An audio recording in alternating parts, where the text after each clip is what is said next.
2 nhôm cầu đấy. Chuẩn chuẩn rồi, đúng 2 nhôm cầu.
Êm quá rồi.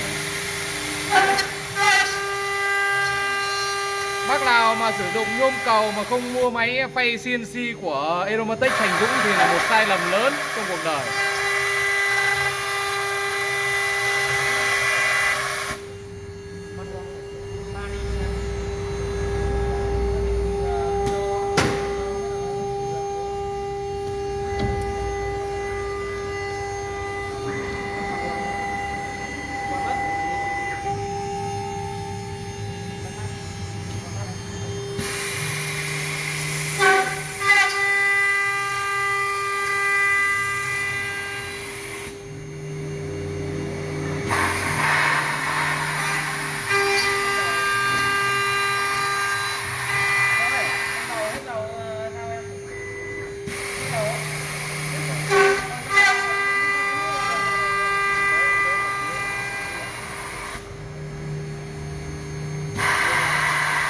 Dâng cái can đi.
Lấy cái rẻ nào đi.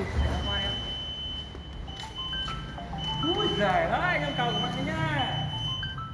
Anh đòi đâu. Nào đi em.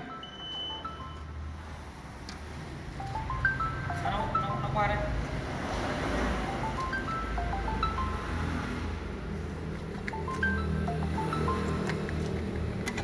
Ui, trơn nữa. Đi cắt được mà em, cắt ở đấy đi.